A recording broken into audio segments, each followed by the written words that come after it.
I disguised myself as a man and took the imperial examination in place of my good-for-nothing brother. At the Golden Imperial Hall, I ranked first in the examination. The emperor asked me what my wish was. I pulled out the family tree and bowed down. This humble subject is a woman. I committed fraud on behalf of my brother, a crime of deceiving the emperor. I ask your majesty to execute my entire clan. Hello, everyone, welcome to my channel. Subscribe us to read wonderful novels every day. Now the story begins. My mother was extremely strict with me from a young age. She dressed me as my elder brother's page boy, accompanying him to school. He and I were born as a dragon and phoenix pair. His name was Ji Chenyang, and mine was Ji Fuzhao. Fuzhao naturally means to assist Chenyang, my good-for-nothing elder brother. Since childhood, no matter what I did, I excelled in everything compared to him. My mother said I stole my elder brother's fate, which is why I am more intelligent than him. It was I who hindered his destiny, thus, all of Ji Chenyang's faults are my own. He couldn't recite the book, so I took the ruler for him. He was punished with copying, so I imitated his handwriting and copied all night by lamplight, my wrist aching.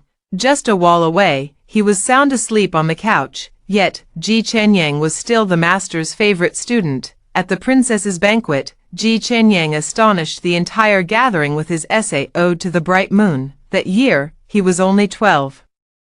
And everyone praised him as a youth to be reckoned with. The tutor, valuing his talent, saw that although he was usually lazy, he could write excellent essays, and thus couldn't bear to scold him, as his study companion. The fault of failing to urge him diligently lay entirely with me, but what the world doesn't know is that all his articles were ghostwritten by me.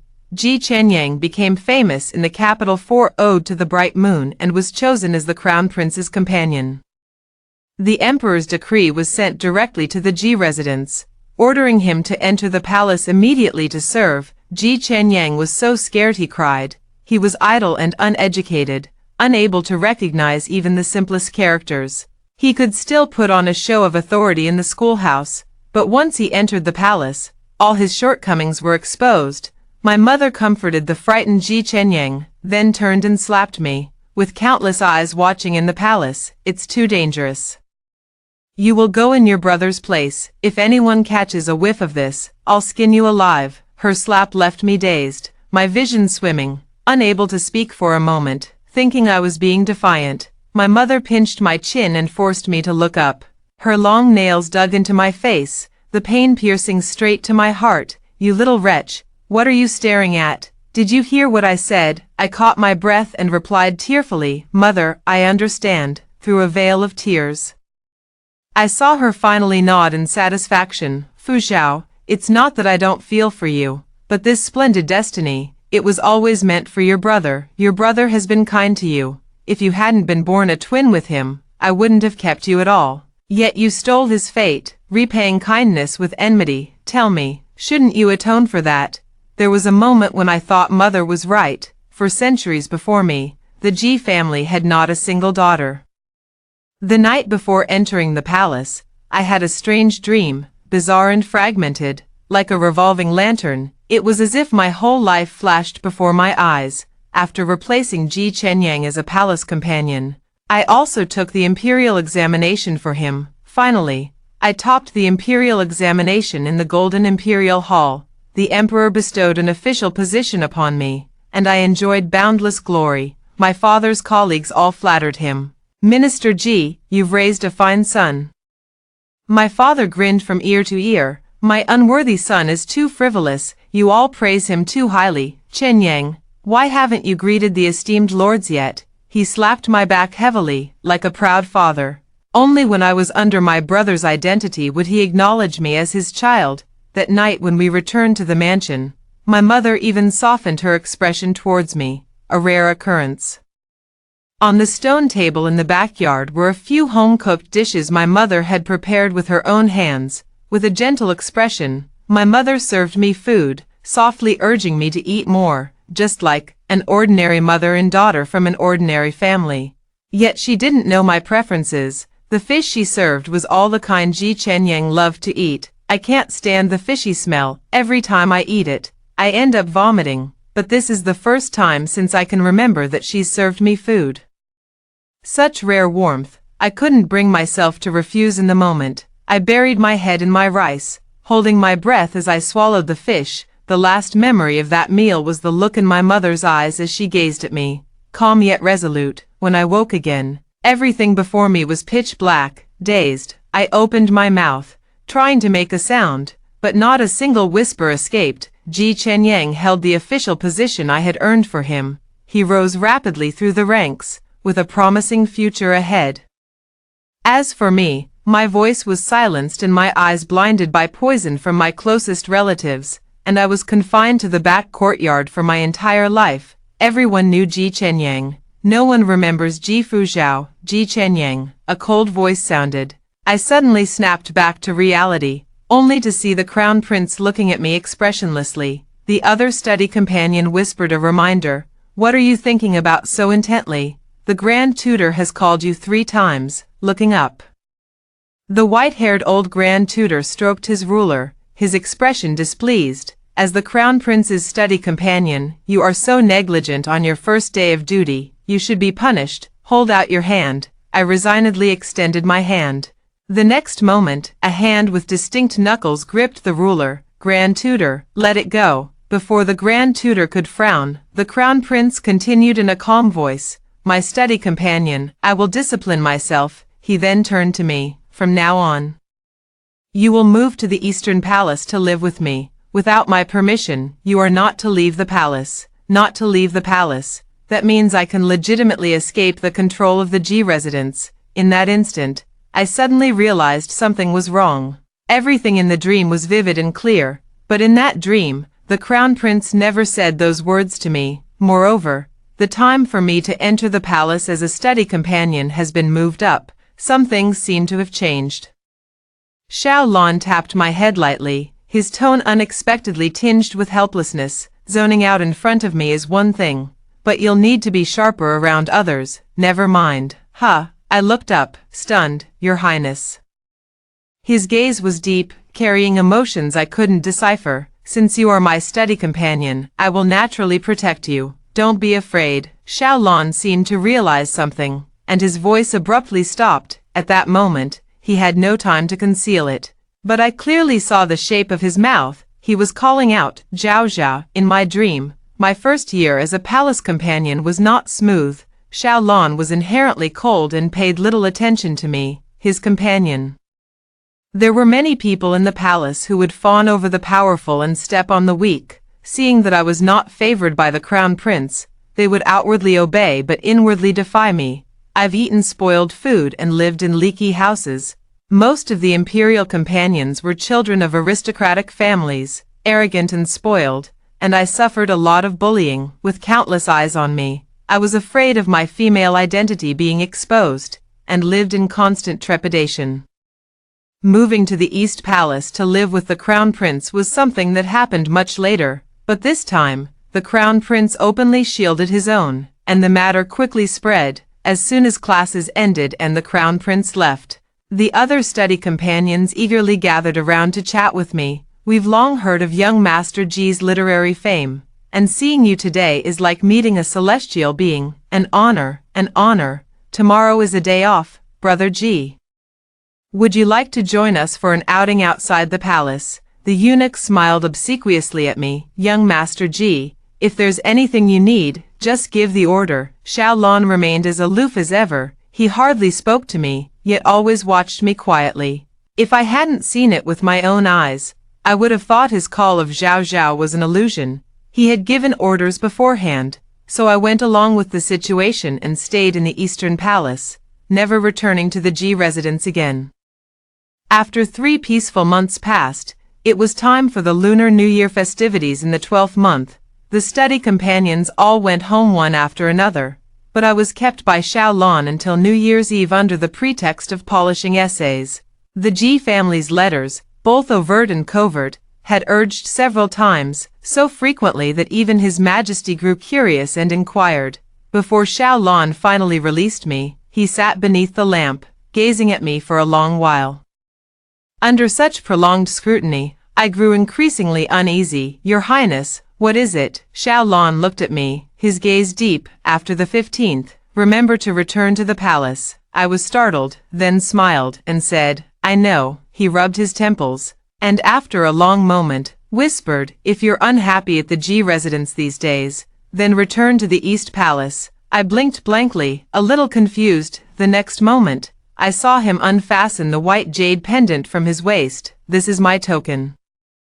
You can return any time. New Year's Eve is my mother's birthday. On the way back to the manor, as I passed the most popular rouge shop in the capital, I instinctively called for the carriage to stop. Inside the manor, lanterns were hung and red paper was festively pasted everywhere. You're back. Go change your clothes. My mother looked up and greeted me indifferently. By the time I changed back into women's clothes and walked to the hall, I heard her say calmly, kneel.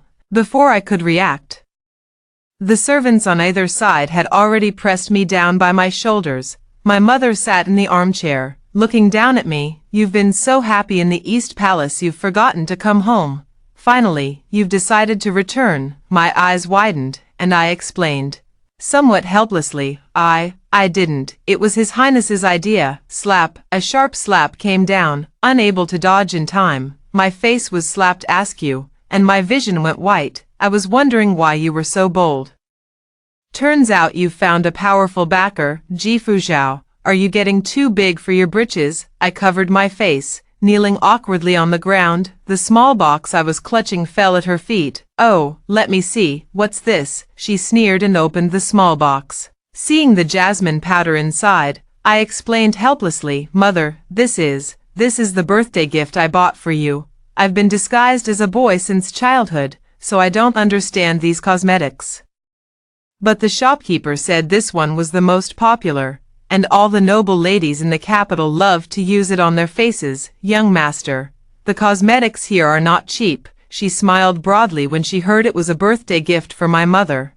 The young master is so thoughtful. Alas, unlike my own troublesome brat. Whose child are you? Why don't I have such a good child? My mother furiously threw the incense box at me. Suddenly, white incense powder scattered all over my head and face. I lowered my head and coughed violently, only to have my chin grabbed and my face forcibly lifted. My mother's eyes were cold. Chunlin's eye face powder. 1 box is your father's monthly salary. Ji Fuzhao, you're really something, you little slut. So young and already know how to seduce men. No, that's not it. I wept silently. The silver was what I had saved up in the palace. During the New Year's Eve celebrations, His Highness also gave me some extra money. I didn't spend it recklessly, Mother. Listen to me. My mother seemed to suddenly remember something and interrupted me sharply. You got into the Crown Prince's bed. He knows everything now. At that moment, I looked up in a daze, feeling that the hysterical woman in front of me was so unfamiliar. Vaguely, she overlapped with the phantom in my dream. Wasn't that a dream? Seeing my silence, she assumed I had conceded, and almost furiously pulled my hair. You bitch. The Crown Prince knows. He knows everything. What about Chen Yang's career?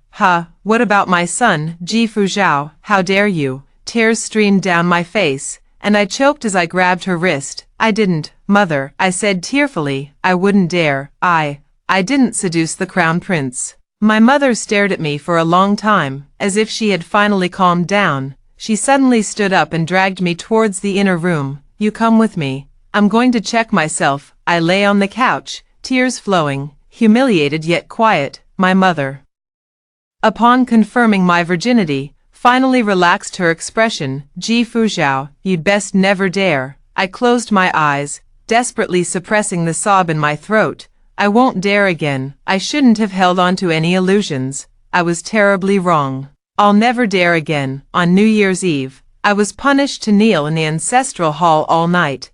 In the corner of the ancestral hall, numerous earthen jars were neatly stacked. For some unknown reason, I found myself staring blankly at them for a while.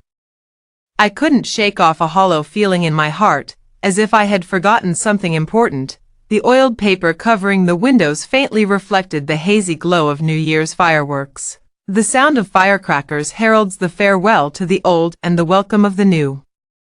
Passing servants whisper among themselves, Sister Xiaosui, you're the young master's maid. tell us quickly, what did the young master give to the mistress this year that made her so happy? The young master went out for fun last night, got too drunk to remember the mistress's birthday, and after waking up, took a new box of lip rouge from my room, a trinket for 5 coins, it's worthless, shoo, don't tell anyone, it's the thought that counts. Even if the young master just casually picked a wildflower, the madam would be happy. The winter was bleak and cold, and the blue bricks paving the ancestral hall were chillingly cold. The servant brought a bowl of completely cold dumplings, with my head down. I wolfed them down, suddenly missing the warm candlelight of the Eastern Palace in that moment. 3 days later, disguised as a servant, I accompanied Ji Chenyang to a New Year's banquet. Ji Chenyang was naturally handsome, and the newly tailored crimson brocade robe made him look like a dashing young noble. Only I know how despicable he is behind the scenes, gambling, visiting brothels, cockfighting, and dog racing. He indulges in every vice of the capital's spoiled young nobles. All that glitters is not gold. As soon as he took his seat, many young ladies from noble families stole glances at him. Ji Chenyang smiled as he fanned himself, then turned to order tea to be poured. When it came time for poetry recitation, he recited the article I had prepared for him in advance, drawing sidelong glances from the crowd once more. Bravo! Every word a gem, a masterpiece of writing. Master Ji is truly talented. Brother Ji, are you married? My sister has admired you for a long time. Would you like to meet her? I stood in the shadows behind him, clearly seeing all those envious gazes. Ji Chenyang glanced around, calmly accepting the praise, but when he saw me standing behind him, his expression suddenly darkened.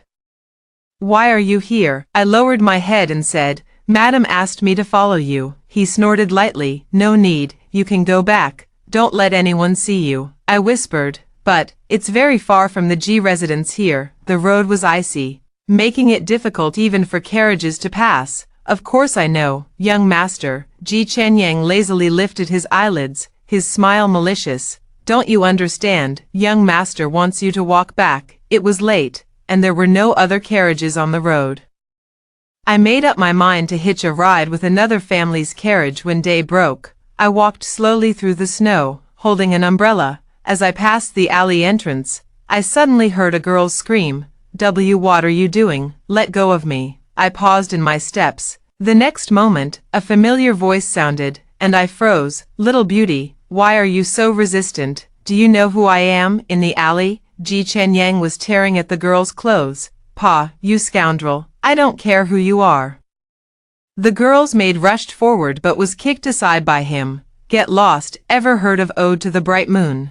Talent surpassing all, unrivaled in the capital. I wrote that. The struggling girl suddenly widened her eyes in shock. You're Ji Chenyang. Exactly. How about it? The girl frowned, scrutinizing him, but said nothing. Little beauty, I see you have some charm. Why don't you just come with me? If you serve me well, perhaps your young master, will be especially gracious and take you as a concubine. Your young master is the crown prince's companion, a future powerful minister. If you follow me, in the future, a few steps away, I weighed the brick in my hand, aimed it at the back of his head, and brought it down hard. Ji Chenyang swayed from side to side, then collapsed with a thud.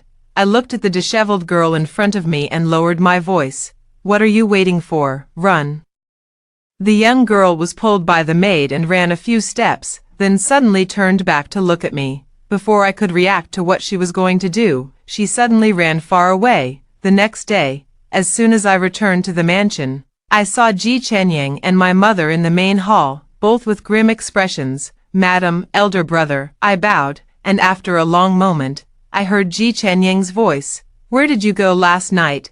Ji Chenyang had been wronged and was seething with anger. I meekly replied, didn't my brother say I should walk back by myself? I walked all night, got lost on the way, and just now made it back. Ji Chenyang was left speechless, while my mother, sitting beside him, spoke up displeased. Ji Fuzhao, didn't I tell you to stay close to your brother? Have you grown wings now? Daring to ignore my words, Ji Chenyang finally found an excuse, muttering, Mother, I told you, she's an ungrateful wretch. I obediently knelt down. Madam, I was wrong, my mother sneered.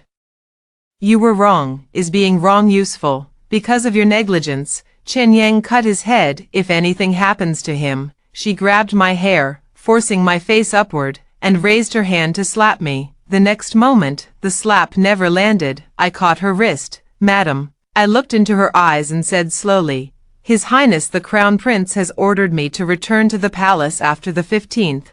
Turning my face slightly, I revealed the still visible red mark from New Year's Eve in front of her. By then, everyone in the palace will see the injury on my face, which might not bode well for my elder brother's reputation. Hearing this, my mother froze for a moment, then lowered her hand. That slap was indeed very harsh. She stared at the lingering swelling on the side of my face and ordered the servants, Go to the storeroom and fetch a box of the green herb ointment bestowed by the palace.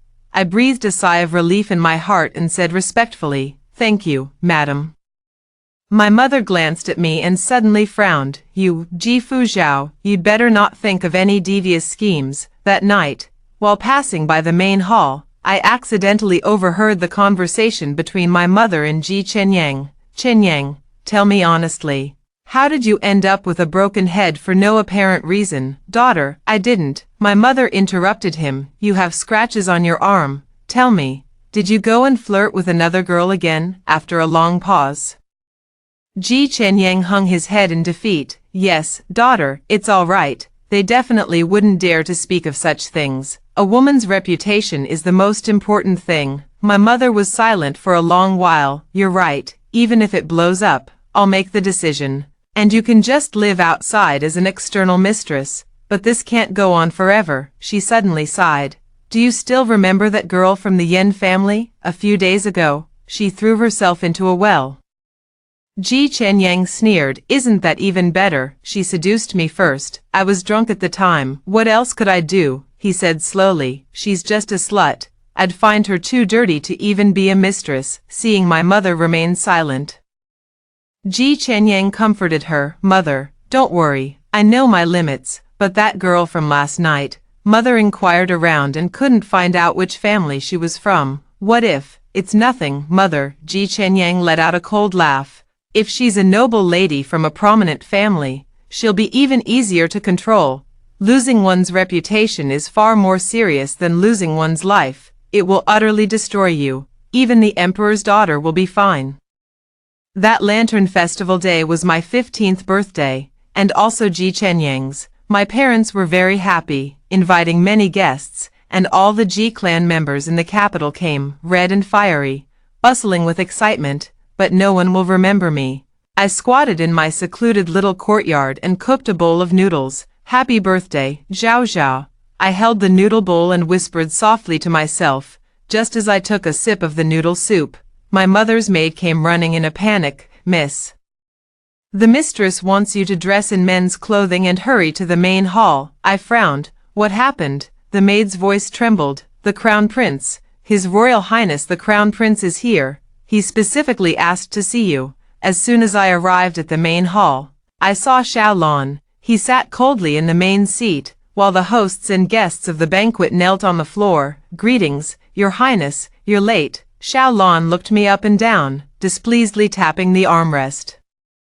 Just a few days, and you've lost so much weight. Did the Ji family mistreat you? Feeling the sharp gaze from behind me, I smiled and said, Thank you for your concern, Your Highness. The Ji family treats me exceptionally well. Xiaolon let out an "oh," and it was unclear whether he believed it or not. The next moment, he turned to my father. Has the Ministry of Revenue withheld Lord Ji's salary? Why is Chenyang still wearing old clothes on his birthday? My father knelt down nervously.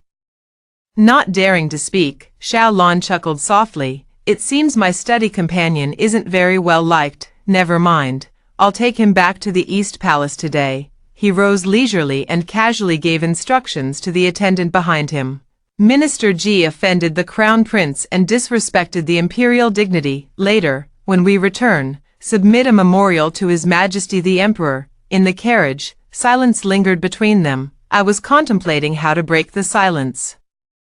Xiaolon suddenly looked up at me. If things aren't going well, why don't you come back to the East Palace? Didn't I give you a token? I cautiously observed Xiao Lan's expression and mumbled a random excuse. He watched me silently, not speaking. After a long moment, I whispered, "Why is your highness so good to me?" "For public reasons. You are my companion, so naturally, I must look after you. For private reasons." Xiao Lan paused for a moment. I greatly admire you, thus. I wish to see you rise rapidly and achieve great success. That day, Xiao Lan took me to the Guardian Temple to pray for blessings. The Buddha statue sat high on the altar, and Xiao Lan knelt beside me with complete naturalness. The moment we bowed, I secretly opened my eyes to look at him, always feeling that he was much more devout than I was. I asked curiously, "What wish did your highness make?" Xiao Lan looked down at me for a long time, then softly said, "I prayed for you to be safe every year." He raised his hand and tied something around my neck, a birthday gift. I looked down. It was a longevity lock. Xiao Lan was acquainted with the eminent monks of Hugua Temple, and in the meditation room, the two discussed Buddhist teachings, past and present lives, karma, and reincarnation. The world-honored medicine master Buddha of lapis lazuli light, when practicing the Bodhisattva path, made 12 great vows, enabling all sentient beings to attain their wishes. I listened absent-mindedly, but my eyelids grew heavier and heavier, my head drooped, and I fell into a deep, drowsy sleep. In my dream, I saw myself, head bowed as I followed behind the crown prince, outwardly composed, yet my trembling lashes betrayed my inner turmoil. This was my first year as a study companion in the palace in my past life. At that time, the crown prince disliked me, his gaze cold and scrutinizing. Everyone in the palace was a master of manipulation. Seeing the crown prince's cold attitude, they secretly played all sorts of tricks on me. That year, my life was not easy. My completed schoolwork always mysteriously disappeared, leading to scolding from the grand tutor. My quilt was soaked, drenched by someone unknown. The turning point came on that day. I was pushed into the Tay Lake, my cotton-padded clothes soaked up water, clinging heavily to my body, unable to swim. I instinctively struggled, choking on mouthfuls of water again and again. The icy lake water rushed into my mouth and nose, and I heard the laughter from the shore. Serves him right, wasn't he so impressive? Once he's in the palace, let's see who dares to shield him. Shield him from what? I was lost in thought. This is what the grand tutor meant by a beast in human clothing, pretending to be humble and obedient in the palace, but outside, you show your true colors, violating dozens of women. Ji Chenyang, you're still putting on an act with us.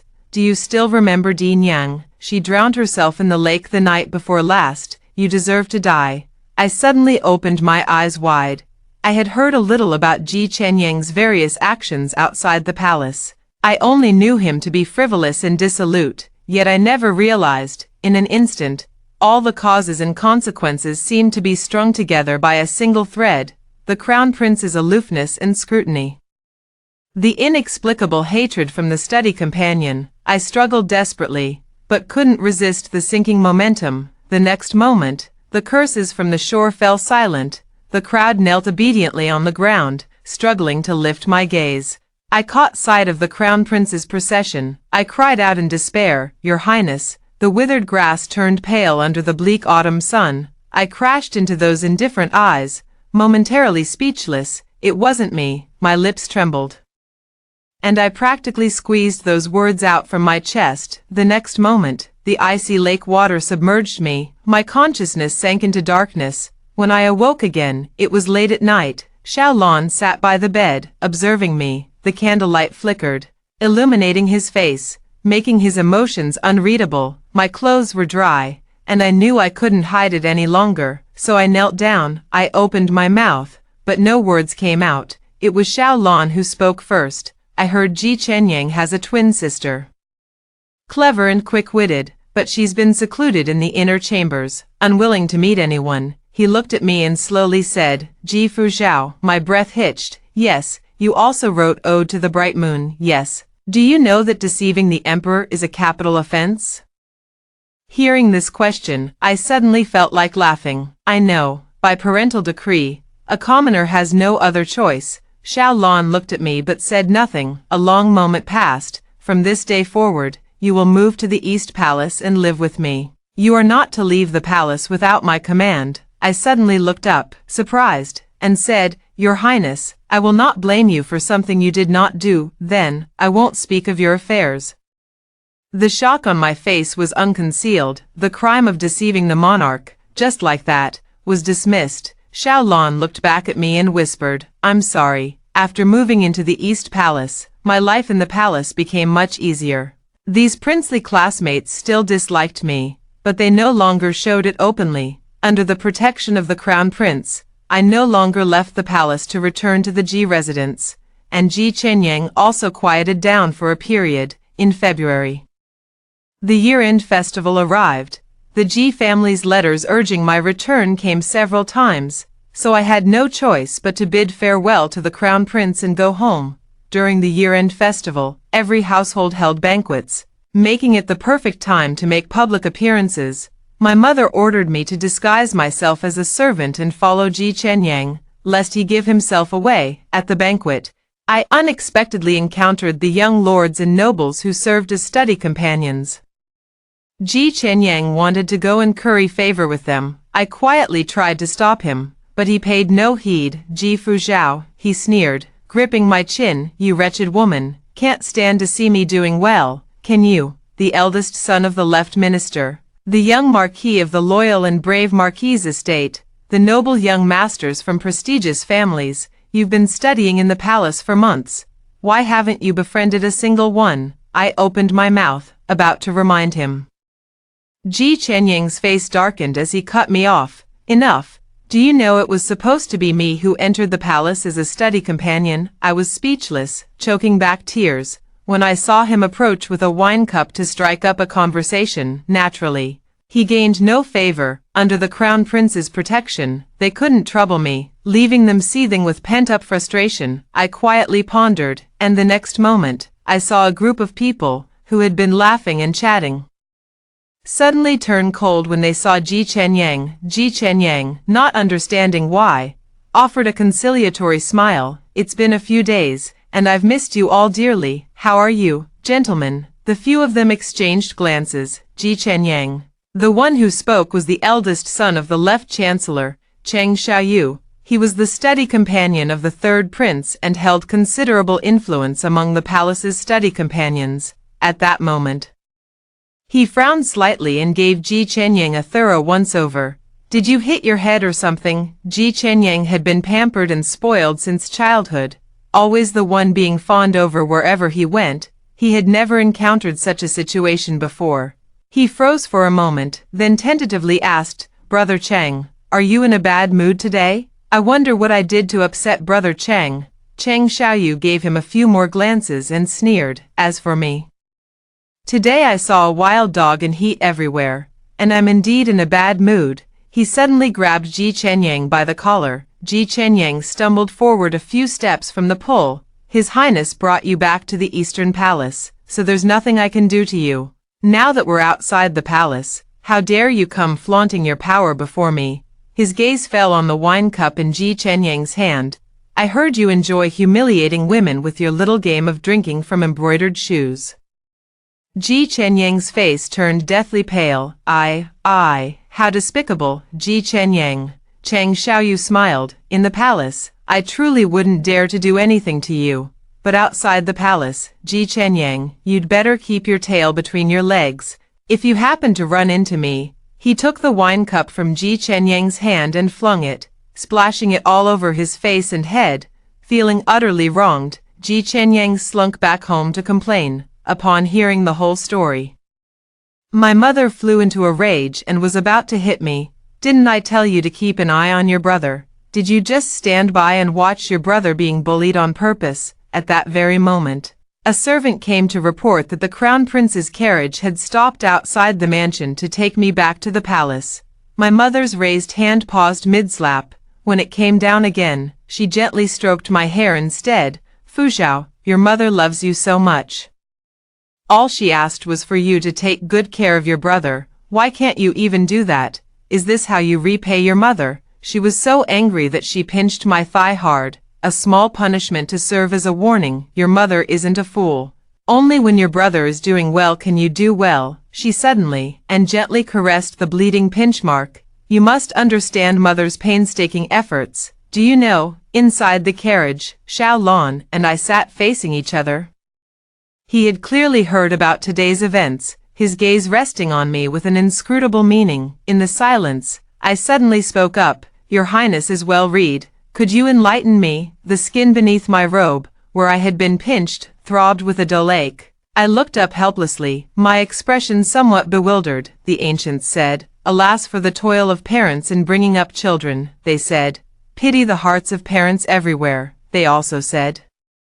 If parents truly love their children, they plan for their long-term future. But why can't I feel love? Why does my mother keep saying she loves me, yet all I feel is pain? Why does my brother, who does nothing, receive everyone's affection? Xiao Lan looked at me and said nothing. Just when I thought he wouldn't answer again, I heard a sigh. Parental love is inherently a rare thing. If you don't feel it, it's not there. A kind father, a filial son. Xiao Lan's gaze was calm.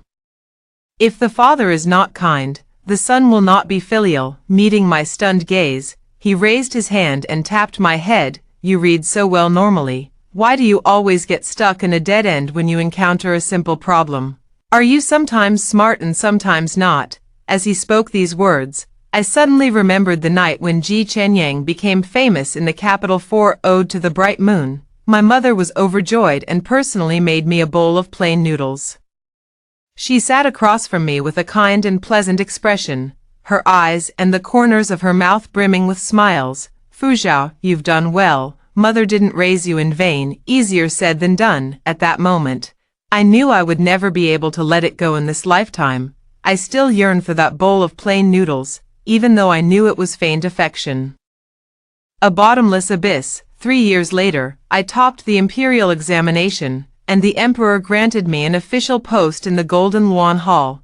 During that time, the northern frontier was in urgent crisis, and the crown prince personally went to the front lines to oversee the army. Before leaving the capital, Xiao Lan specifically instructed me not to return to the Ji residence but to wait for him at the Eastern Palace. Stay in the Eastern Palace, Zhao. I will resolve your matters. You possess extraordinary talent capable of governing the world. Would you be willing to share the throne with me? I said, all right. But when the palace attendant announced that the Ji family's carriage was waiting at the palace gate to take me home, young master, hurry and leave. Lord Ji and his wife are waiting. I hesitantly asked, Mom and Dad, are both here? The palace attendant who announced them nodded. Yes, you didn't see it, young master. Madam was smiling like a flower, so proud. I was still swayed, perhaps, just for that bowl of plain noodles, for that phrase, Fuzhao, well done. Parental love for children may not be innate, but a child's natural attachment to their parents, longing for familial bonds, and craving for love are unchangeable. A child's love for their parents is destiny, an inescapable bond of the heart. I'm already on the edge of a cliff, yet I still can't learn to hate. One misstep, and it's a plunge into the abyss of utter destruction. Later, I was drugged mute, poisoned blind, and locked in the backyard of the Ji residence. In a daze, I lost track of time, unaware of what year it was, yet they still feared I might cause trouble or leak information to the outside world. So they severed my tendons and planned to sell me to a rural family. I knelt before my mother, clutching the hem of her skirt, and kowtowed repeatedly. A low moan of awe escaped from the throat. Please, mother, I beg you, I'll be good.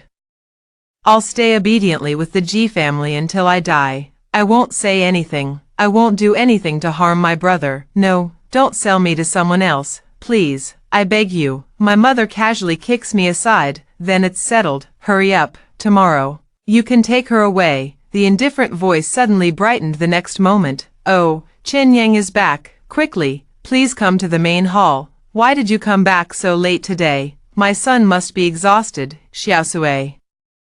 Tell the kitchen to stew another nourishing soup. I listened in a daze, then suddenly burst into laughter. A broken, hoarse voice spilled from my ruined throat, one sound after another, eerie and terrifying. By the time the crown prince found me, I was already on the verge of death, tortured beyond recognition. The wooden door was violently broken open, and I heard hurried footsteps. one step, another, then a pause, as if afraid to recognize. The next moment, my body felt weightless. I was pulled into someone's embrace. The gentle aura like a dream of bygone days made me shed tears in a daze. It's my highness, he came for me. I struggled to push him away, as if in companionable study. I bowed to him. I'm sorry. We had clearly agreed to read 10,000 books together, to write strategies for national peace for you, to stand with you atop the highest tower, watching the world in perfect order. But now, I am utterly useless. I broke my promise. Xiao Lan trembled as he helped me up. Zhao Zhao, Zhao Zhao. I tugged at his sleeve and opened my mouth. From a ruined throat, a few hoarse sobs escaped. What do you want? What do you want? Write it on my hand, and I'll do it all for you. Okay, okay. I trembled, using the only remaining, liftable left hand. In his palm, stroke by stroke, I wrote, I want to die. The next moment, I was forcibly pulled away, becoming that detached third-person perspective. I saw myself in Xiaolin's arms, gradually breathing my last. Xiaolin held me. Standing frozen in place, after a long time, he slowly raised his hand to check my breath. Zhao Zhao. But this time, no one would answer him anymore. I suddenly opened my eyes, a lifetime in a dream, yet only half a day in reality. Scant daylight filtered in through the gauze window. In the Zen room, the eminent monk was nowhere to be found. Xiao Lan rested her chin on her hand, her expression half hidden in the shadows, making it hard to discern. Awake now, it's late. We'll head back to the East Palace soon. I'll cook you some noodles. I was stunned and asked, what? He seemed to think of something and smiled. Plain noodles. I was momentarily lost in thought. In the dim light, I could only see those gentle eyes. I hoarsely called out, Your Highness. He looked at me, puzzled. I'm sorry. I broke my promise. As soon as the words were spoken, Xiao Lan suddenly widened his eyes. Zhao Zhao. His tone even trembled slightly. I gave a slight nod. When suddenly I caught sight of a divination tube on the table, and by Xiao Lan's hand lay a single lot. On that lot was written, once remembered, the fleeting swan's reflection comes. What happened after my death in my past life? Xiao Lan remained silent for a long while, then shook his head very slightly. He was unwilling to speak, and I didn't press further. After a long pause, he finally asked, in this lifetime, harder to demand than life and death is the love of parents. I softly interrupted, I won't be foolish again. Some grudges, I must settle with my own hands. All right, Xiao Lan chuckled lightly, then go do what you wish to do. You are free. After the new year, the imperial study became lively again. Life as an imperial companion in the palace was ordinary. After school that day, Xiao Lan was summoned by His Majesty for a discussion. On my way back to the East Palace, I was stopped by someone. The visitor had ill intentions. His gaze seemed as if he wanted to cut me into 1,000 pieces. The third prince's study companion, Chang Xiaoyu. After locking eyes with him for a long moment, I politely asked, What brings you here, young Master Chang? He stared at me for a long while. Yen Shu is dead. I froze for a moment. Before I could recall who Yen Shu was from my memory, Chang Xiaoyu grabbed my neck, his eyes wide with fury. Such a good girl. How could she suddenly stop eating and drinking and throw herself into a well? Ji Chenyang, was it you? In a flash, I recalled that distant conversation I had once overheard. Do you still remember that girl from the Yen family, a few days ago? She threw herself into a well. Isn't that better? She seduced me first. I was drunk at the time. What else could I do? She's just a slut. I wouldn't even want her as a mistress. She's too dirty. I struggled to pry his tightening hand away. Miss Yen, who is she to you? Chang Xiaoyu sneered. Childhood sweethearts, innocent and inseparable. He pulled something from his embrace and threw it forcefully in front of me. When I saw it clearly, my pupils constricted. It was a brocade belt, with the characters Chen Yang embroidered in a hidden pattern on the inside.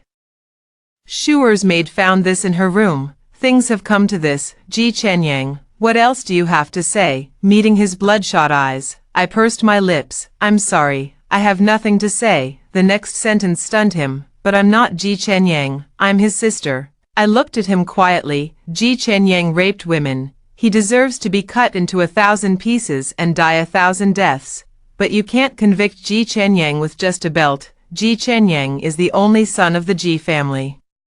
My father would protect him even if it cost him his life. I heard that the left prime minister and my father have always been at odds in court. He frowned. What do you mean? In the 7th year of Yong'an, there was a great flood in Suzhou. My father, as an imperial envoy, built dams to control the water, but secretly embezzled funds and supplies, enriching himself at the expense of the public. In the 10th year of Yong'an, the Northwest was in crisis.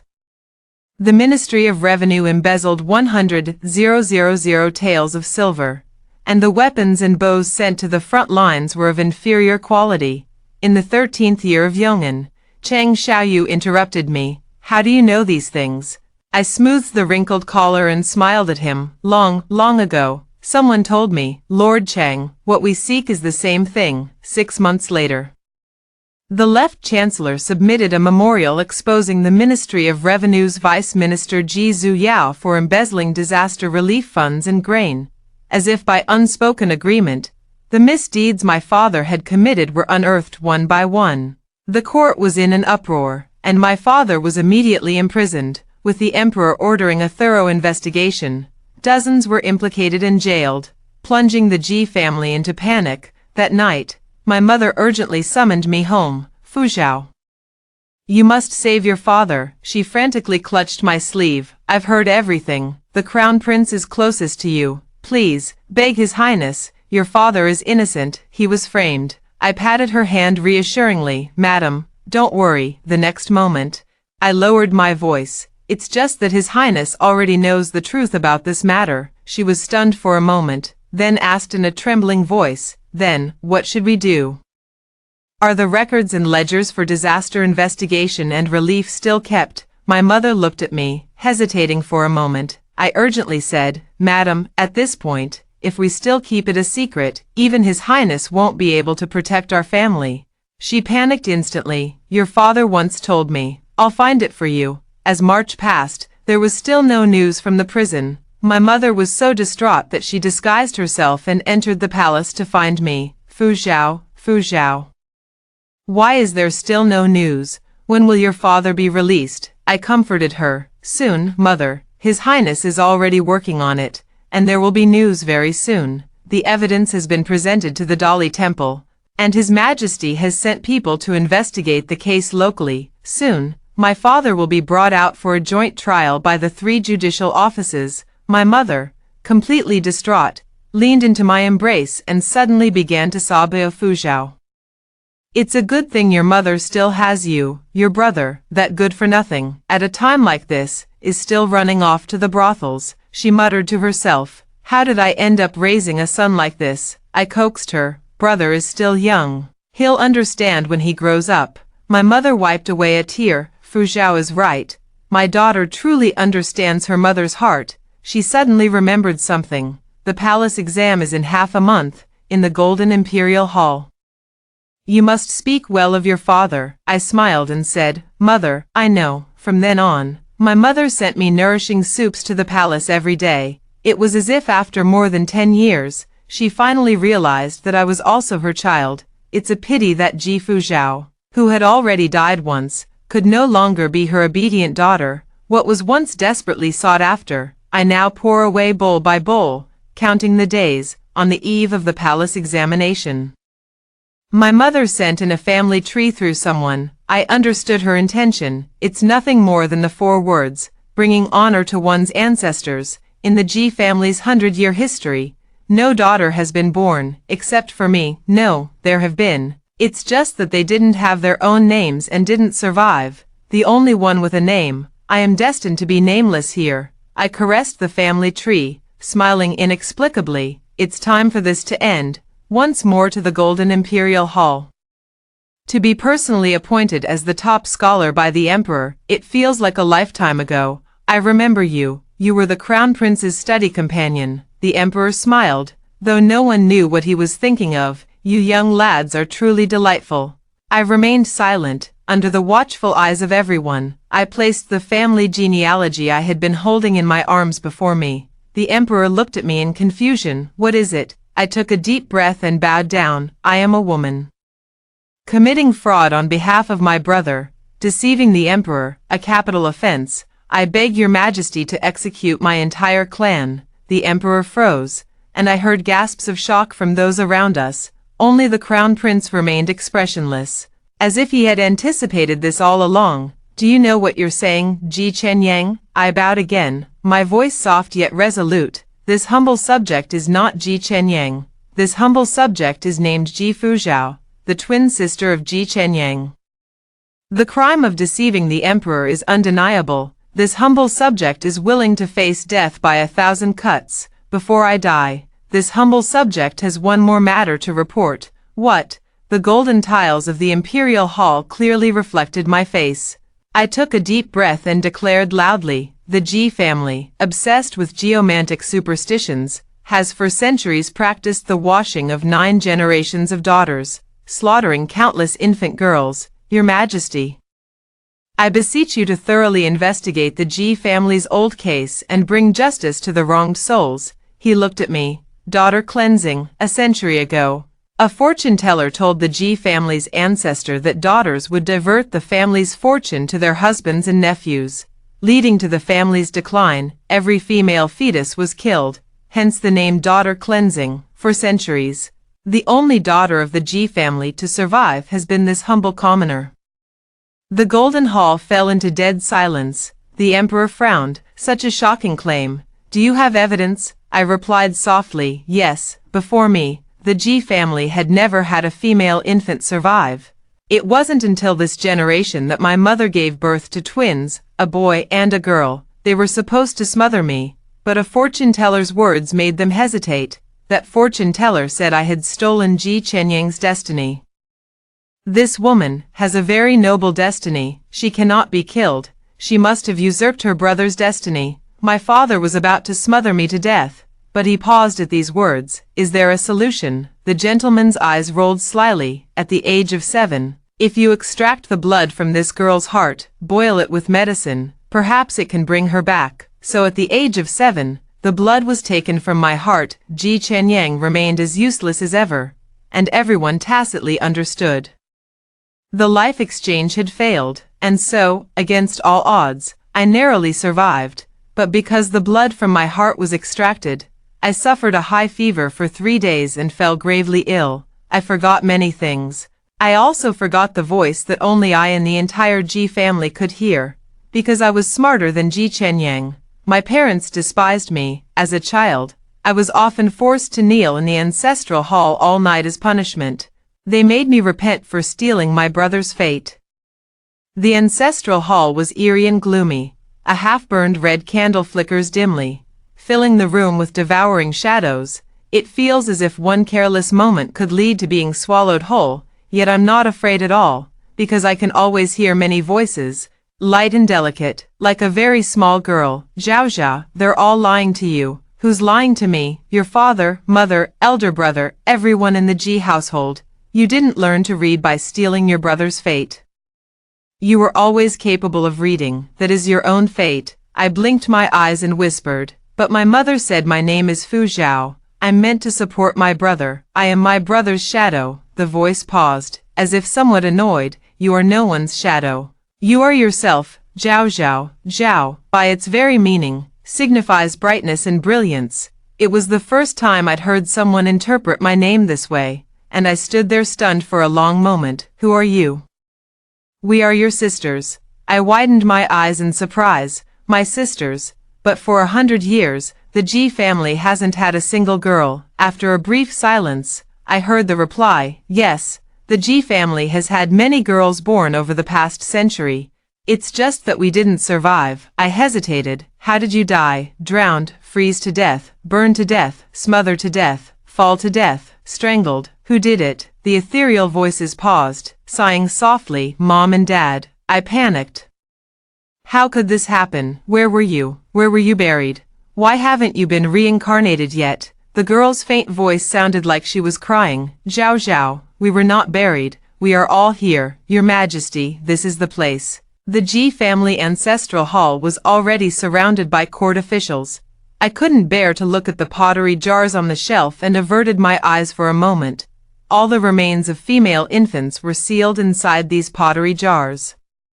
The Ji family feared vengeance from the dead baby girls, thus, they sealed the remains in jars to prevent their spirits from resting in peace. The emperor pondered for a moment, opened them, that day. Hundreds of sealed clay urns in the Ji family's ancestral hall were all opened. The infant girls, who had died shortly after birth, had bones that were all slender and delicate. Everyone was shocked, in an instant. The sounds only I could hear filled the entire ancestral hall, wailing and sobbing. They were crying. I wasn't afraid, lost in thought as I gazed at the chilling white bones. They were not me, but isn't it really? I closed my eyes for a moment and whispered, "Leave everything to me, go back." As soon as the words fell, the baby girl's faint cries dispersed. In an instant, the wind howled, and the leaves outside the ancestral hall rustled, like the footsteps of spirits. I know they're still waiting for me to say something. I swear to you, this life shall be radiant and splendid. Never to be anyone's shadow. Go back now. The rustling of leaves grows louder, like an unending downpour through the years. Voices from all directions merged into one, as light as a sigh. Zhao Zhao, take care. I knew this was the last time I would ever hear this voice in my lifetime. I clenched my teeth, yet tears suddenly fell. Travel safely. The case of the Ji family's maidservant shocked the court and the public, astonishing the entire world at the same time. An unexpected person beat the drum outside the yamen to air a grievance. That person was Princess Onping, Xiao Chang'e, the emperor's most beloved youngest daughter. The commotion startled the emperor, and the yamen's entrance was immediately swarmed by a crowd. I accused Ji Chenyang, son of the Minister of Personnel, of raping a woman. A weak voice came from the yamen. Are there any witnesses? Xiao Chang'e raised an eyebrow. Me. A collective gasp escaped from everyone present. I stood outside the crowd, stunned, until my eyes fell on that face, and suddenly, I remembered who she was. The girl Ji Chenyang had publicly molested during the New Year festival. So long ago. Your Highness, come down quickly. His Majesty has ordered you to return first. She raised her hand and struck the drum heavily. The drums thundered, instantly drowning out the human voices. In the corner, whispers still emerged. She's a princess of the heavenly family, yet so ill-mannered. Her reputation is ruined in front of everyone. Who would dare marry her now? Xiao Chang'e spat. What is reputation, you pedantic scholars? Don't even think about threatening me with your so-called reputation. I don't care. She raised her eyes, a smile playing on her lips. Ji Chenyang, with his audacious courage, saw my body. His eyes should have been gouged out, instead of blaming me for why I let him see it. Understand, offending the dignity of the imperial family. He deserves to be cut into 1,000 pieces. His death is not to be regretted. Through the crowd, Xiao Chang'e saw my stunned face. Her smile was radiant, like the morning sun. Zhao Zhao, this is a gift from me to you. Do you like it? No need to thank me. I hate owing favors, so consider this repayment for that brick you threw. Upon hearing this, the emperor was furious. Ji Chenyang didn't even wait for the autumn assizes. The execution was carried out that very day. That day, I returned from the West Market and made a trip back to the Ji residence.